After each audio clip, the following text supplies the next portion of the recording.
Corte Constitucional puso fin a controversia sobre adopción por parte de parejas del mismo sexo. En el Congreso radican proyecto de ley para aplicar cadena perpetua a crímenes atroces contra niños y niñas. Desde la Cámara de Representantes denuncian que Plan Nacional de Desarrollo no incluyó dinero para finalizar crisis carcelaria. Sigue debate por abusos de los bancos en cobros desmesurados de sus tarifas. Esperan que gobierno y autoridades apliquen con rigor la ley estatutaria de la salud. ¿Qué piensan en la Cámara de Representantes sobre la propuesta de justicia transicional en favor de la fuerza pública? Un representante a la Cámara nos cuenta cómo sobrevivió un mes en una unidad de cuidados intensivos. Buenas noches, bienvenidos a Noticias Cámara de Representantes. Soy María Lucía Lacutir y junto a Estefanía Meira les traemos las noticias legislativas. Por fin terminó en Colombia la espera sobre adopción de parejas gay. Incluso hubo necesidad de nombrar a un conjuez para dirimir el espinoso asunto. Aunque no hubo unanimidad en el Congreso, algunos legisladores respaldaron y dicen que hay que acatar la decisión de la Corte Constitucional de negar la adopción por parte de parejas del mismo sexo. La Corte Constitucional aclaró que las parejas del mismo sexo solo podrán adoptar cuando el menor sea hijo biológico de uno de los compañeros permanentes. Esto se ha convertido más en un derecho del adulto que un derecho del niño. Finalmente el niño, a ser menor, pues no tiene capacidad de decir cuáles van a ser sus padres. El alto tribunal falló el tema de los procesos adoptivos para las parejas de la misma orientación sexual. Luego de 8 horas de intenso debate y en cuyo proceso tuvo que acudirse a un conjuez. Para atender un clamor nacional, el representante a la Cámara, Efraín Torres, radicó un proyecto de ley que busca implantar la cadena perpetua contra los asesinos de niños y niñas en Colombia. La escalofriante historia del asesinato de los hermanos Vanegas Grimaldo en el Caquetá ha conmocionado a toda la población colombiana, tanto así que desde la vicepresidencia de la Cámara de Representantes se acaba de radicar una nueva iniciativa para implementar la cadena perpetua en Colombia. Cambiamos el artículo 34 donde se permite la cadena perpetua y luego el legislador, el Congreso de la República, reglamenta a través del Código Penal cuáles delitos son los que van a someterse al tema de la cadena perpetua. Delitos como el abuso y asesinato a menores son los primeros en encabezar la lista del catálogo sancionatorio. Queremos darle garantía a todos los niños en Colombia, por eso queremos que estos bárbaros, que estas personas sádicas que han violado, que han asesinado a todos los niños en Colombia, terminen en la cárcel. Las investigaciones pertinentes por parte de las autoridades son indispensables en el proyecto para evitar que personas inocentes sean juzgadas. La propuesta del expresidente César Gaviria de aplicar justicia transicional a todos los actores del conflicto armado con el propósito de alcanzar la paz total y definitiva ya logró el aval del presidente Juan Manuel Santos. Es necesario involucrar también a los militares y también a ciertos civiles que de alguna manera quedaron inmiscuidos en el conflicto armado ya de 5 décadas.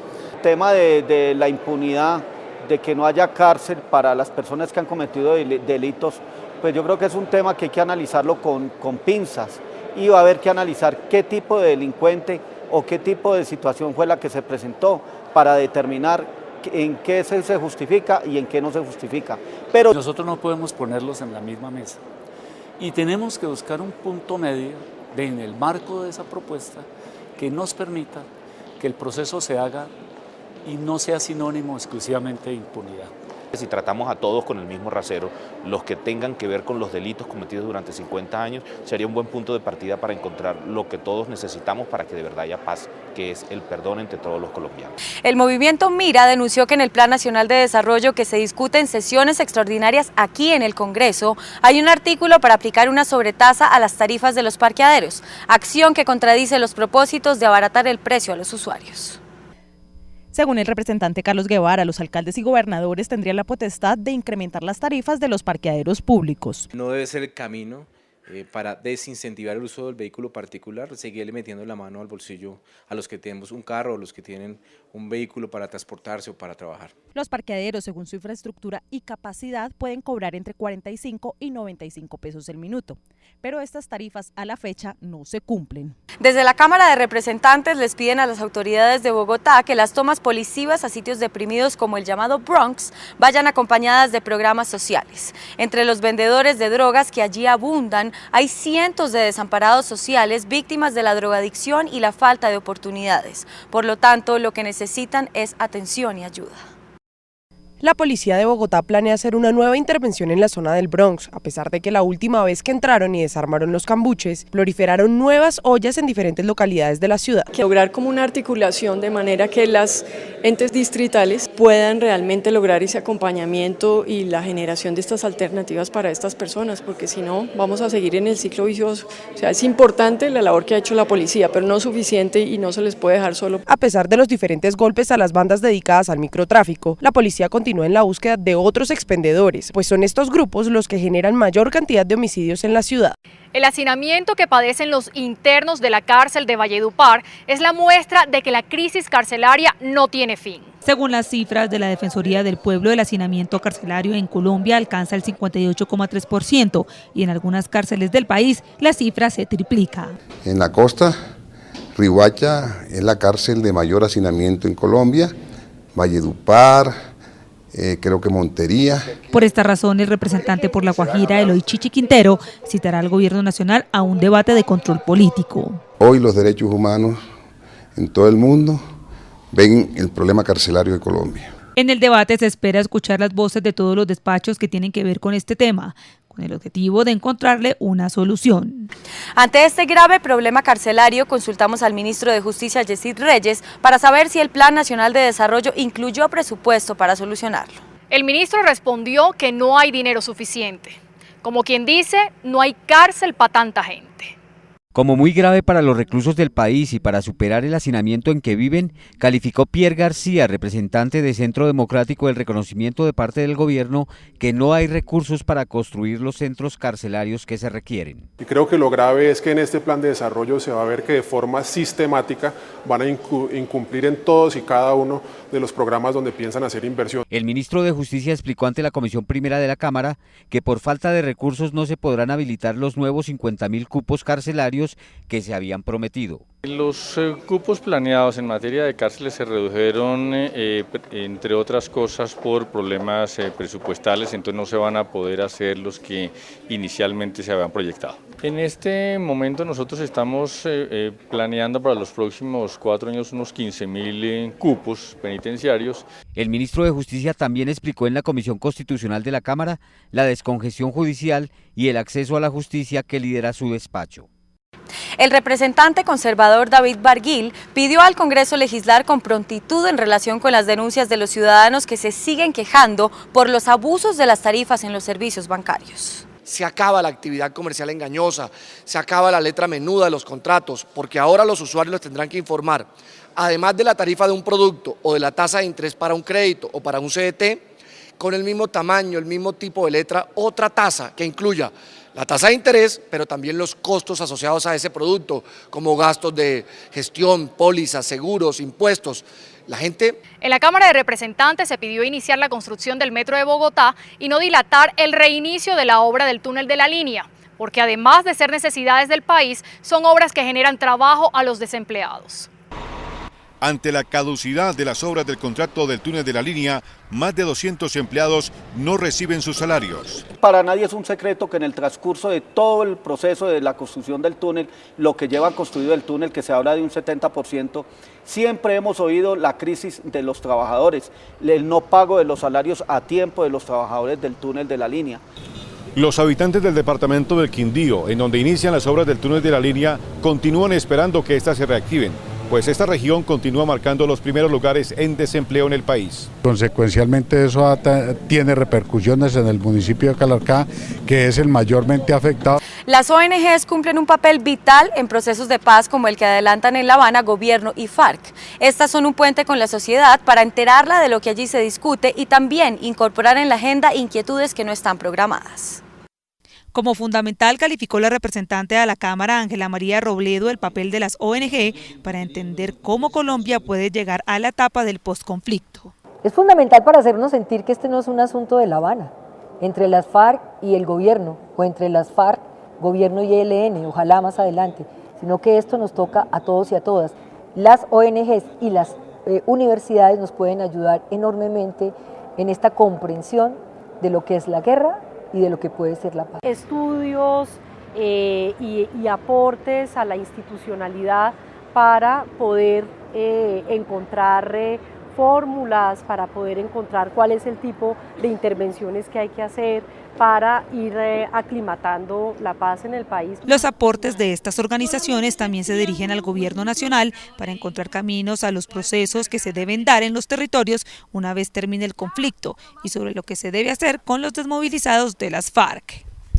El mundo católico inició su etapa anual más importante, la Cuaresma, que va entre el miércoles de ceniza y el jueves santo.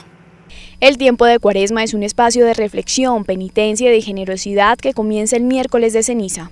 Tenemos todo este espacio para reflexionar, para pensar, y ayudados por la oración y la penitencia nos van a dar una nueva forma de pensar en nuestra vida cristiana. El inicio de una etapa muy especial en la Iglesia Católica, una etapa que conmueve a la gente, a la reflexión, a las familias, muy importante en nuestro país. En los actos religiosos de la Semana Santa en Colombia participan más de 38 millones de ciudadanos, de acuerdo con un informe de la Iglesia. El servicio público individual de pasajeros se ha revolucionado en los últimos tiempos con el ingreso de una plataforma que permite a los usuarios contar con transporte de mayor calidad a través de carros de alta gama. Una competencia directa para los taxis. El representante Fabián Castillo de Cambio Radical le contó a Juan Manuel Lenis en Así Nacen las Leyes cómo proyectan reglamentar los Uber en Colombia. Nadie niega que el sistema Uber es una alternativa interesante, cómoda y de confort a los taxis normales que vemos en la calle. Sin embargo, en Colombia y en otros países del mundo ha generado una seria polémica por la falta de reglamentación. El representante Fabián Castillo Suárez quiere proponer una reglamentación oportuna y clara en este momento. ¿De qué se trata, representante? Lo que queremos y lo que buscamos con esta iniciativa legislativa es que no ocurra lo que ha ocurrido en otros países de Europa y como México, que fue tan cuestionada que nos llevó a que paralizaran este servicio hasta que no fuera reglamentado. Pero ¿por qué los taxistas generan, digamos, que unas protestas de competencia desleal? ¿Qué es lo que pasa? ¿Por qué esa diferencia que hay entre lo que paga el cupo un taxista normal, que puede costar 3 y 4 veces a lo que vale un taxi, a este servicio que resulta más costoso para el usuario, pero también, digamos, que muy rentable para el conductor? Estamos proponiendo que este sea un servicio de calidad, que esté basado en la libre competencia para poderle prestar un muy buen servicio, pero que también sea, digamos, ideal para los prestadores, para que tengan una regulación clara y que no se preste para malos entendidos ni para roces con otros sectores del transporte en nuestro país. Representante, esto ya ha sido conciliado con el sector transportador, especialmente con los taxistas y con los mismos empresarios que están al frente de este servicio de Uber. Hicimos un estudio minucioso con esto.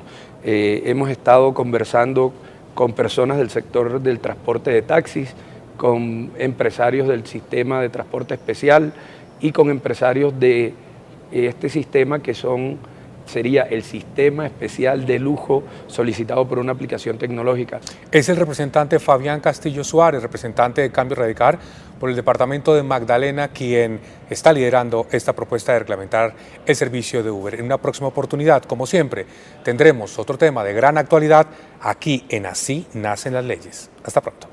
Uno de los temas más delicados del Plan Nacional de Desarrollo es el relacionado con las tierras. El Congreso de la República dijo que estará muy atento a su discusión para que se cumpla con el objetivo fundamental de que las tierras lleguen a los campesinos pobres como destinatarios finales. El representante Arturo Yepes aseguró que estará muy atento desde su comisión a la reestructuración del sector agropecuario junto con la adjudicación de terrenos baldíos. Y una comisión de seguimiento que deba vigilar estrictamente el ejercicio de esas facultades por parte del gobierno. En principio estamos de acuerdo en que hay que darle solución al problema de tierras en el país, pero el Congreso no puede perder el control sobre ese tema. El congresista manifestó su inconformidad con la falta de trámite al proyecto de zonas de interés de desarrollo rural y económico. Tras la sanción presidencial de la Ley Estatutaria de la Salud, los usuarios esperan que no se convierta en letra muerta. Los pacientes de la salud en Colombia tendrán un mejor tratamiento por parte de las entidades encargadas de atenderlos. Así quedó determinado en la Ley Estatutaria de la Salud. Yo creo que es un gran logro para los colombianos, un gran logro del Congreso de la República, del presidente Santos, que se garantice el derecho fundamental a la salud de los colombianos. La idea es que todos, como dicen, se apropien de esta ley, la hagan cumplir. Desde ya los colombianos podrán disfrutar de un nuevo modelo de atención integral en salud. Los congresistas siguen aprovechando las herramientas que las redes sociales les brindan para ordenar y simplificar su trabajo. Tema de la semana en Zona Digital. Hola a todos. La palabra blog es una fusión de web y log, en otras palabras, bitácora. Aquí las entradas se presentan en orden cronológico inverso, lo que significa que van de las más recientes a las más antiguas. Nosotros dentro de las estrategias digitales tenemos nuestro blog. En nuestro blog no solo publico mis percepciones frente a al momento político, sino que también todo mi equipo y el movimiento social tiene a disposición un espacio en la web para comentar, para opinar, para hacer editoriales. No olviden seguirnos en @Cámara Colombia en Twitter y Cámara de Representantes Colombia en Facebook. Y recuerden que este es el espacio interactivo con su Congreso. Hasta pronto.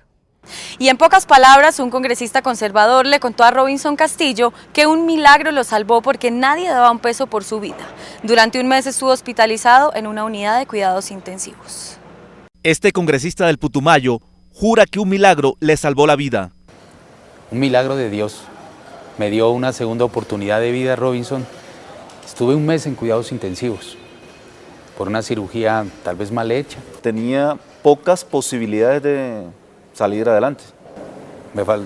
Llegué a tener el 3% de vida y viví solo por aparatos. ¿Hubo un cambio en su perspectiva de vida antes y después total, de esta situación?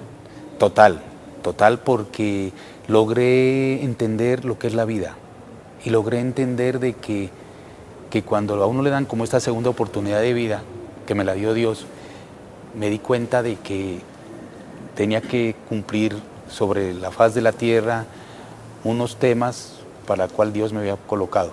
Admite frustración por no ser corredor profesional de motos. Me hubiera encantado porque es algo que nunca lo pude hacer.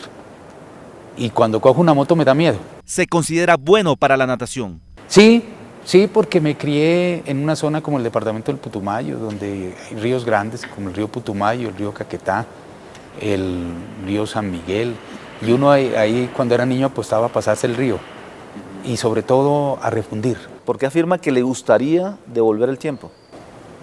Uno siempre afirma porque pienso yo que en el camino quedan muchas cosas por hacer. En su natal departamento de Putumayo es increíble que la mitad de la población no tenga acceso a la televisión pública. Es cierto, la televisión gratuita colombiana no llega a 6 municipios en el departamento del Putumayo. ¿Por qué lo llamaban Sabio Guerra? Sabio Guerra en el colegio, porque me gustaba meterme en muchos temas, mejor dicho, opinar de muchos temas. Muy amigo de la música romántica. Ah, claro, la música romántica, sobre todo la de los años 60, porque antes la música era más voz que música. Representante, ¿cómo expresa sus momentos de rabia? Los momentos de rabia son difíciles para mí. A veces no me sé controlar, pero no soy violento. Pero a veces soy frentero y digo lo que no se debe decir en algunos escenarios públicos. Representante, ya para finalizar la pregunta incómoda, ¿usted tramitaría una ley para crear curules a favor de los desmovilizados de las FARC? Desde que nací hemos estado viviendo el conflicto armado. Y si por la paz toca hacerlo, lo haría. Representante Orlando Guerra, congresista por el departamento de Putumayo, muchas gracias por estar en pocas palabras. Muchas gracias, Robinson, por esta oportunidad que me da. Gracias por acompañarnos en Noticias Cámara de Representantes. Recuerden seguirnos en nuestra cuenta oficial de Twitter, @Cámara Colombia. Buenas noches.